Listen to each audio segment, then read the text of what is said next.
Hey everybody, it's me, Miss Alyssa. I'm here at Santa Barbara Community Academy out in your school garden.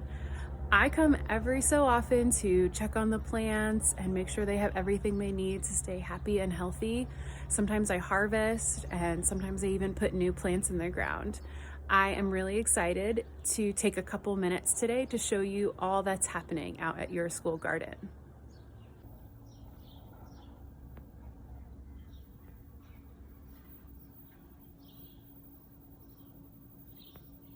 In this bed, we have lots of calendula, this beautiful bright orange flower.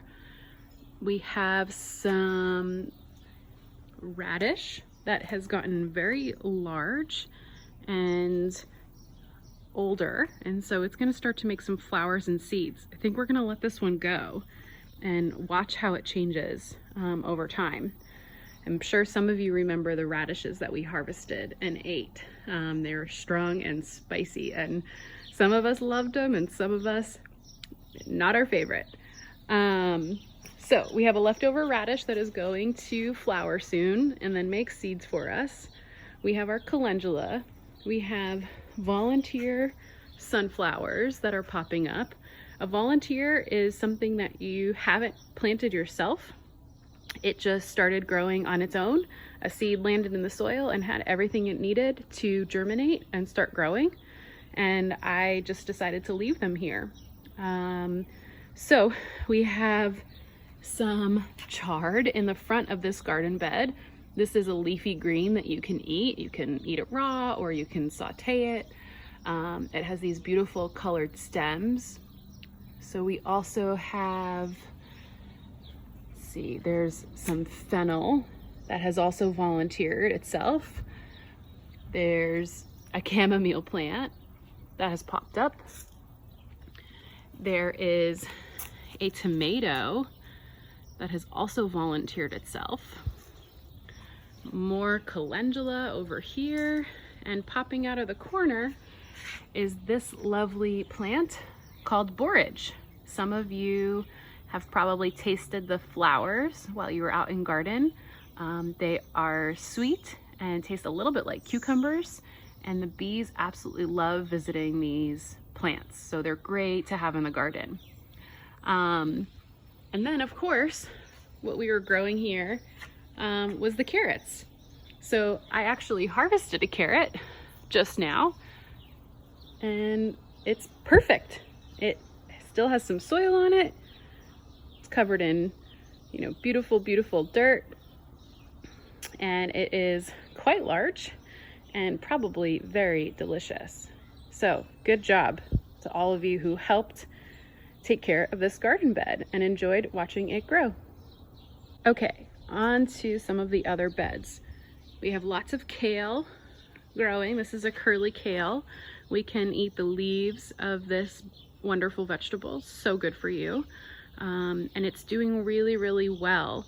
It had some aphids on it earlier this year, and we were diligent in taking the aphids off and protecting this kale, and it definitely shows because it is beautiful.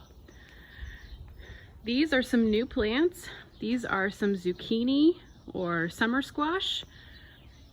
They'll get pretty big. That's why there's lots of space in between them. They are starting to make their flowers. They make really, really big blossoms, and after these get pollinated, they will turn into the fruit of the plant, which will be the zucchini. So we'll have lots of that very soon. In this garden bed, we have some more of the chard. It's looking great. Lots of rainbow stems over there. Looks empty, but there are baby cucumber plants in here. So these will also get quite big. So there's lots of space in between them. A couple more kale plants. Here's a close-up of one of our baby cucumbers.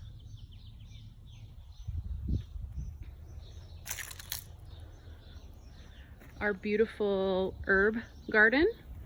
We have some oregano, cilantro. This stuff down here is called thyme. a sage plant that's not doing so well. Lots of cilantro mixed in here. Garlic. We'll pull some of that out soon and harvest it. More of this orange and yellow flower, the calendula. This right here is called lemon balm.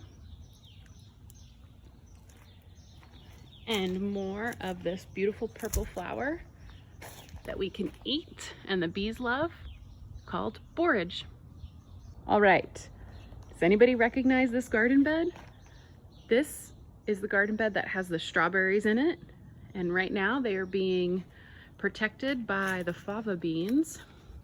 These fava beans were seeded by students here, transplanted by students here, and now they are huge.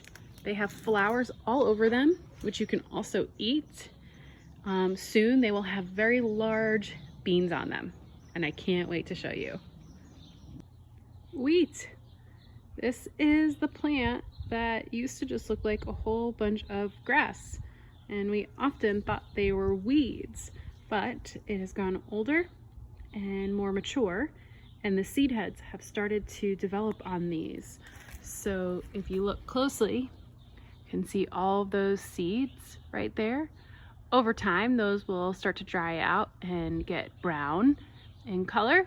That's when we can harvest them and grind them into flour that we can use to bake with. Some more new plants. We have another type of kale here. This one's called dino kale. And then we have some tomatoes that are in the ground and some chives. All right, that's it for today. I hope you enjoyed your visit with the school garden, and I'll see you soon.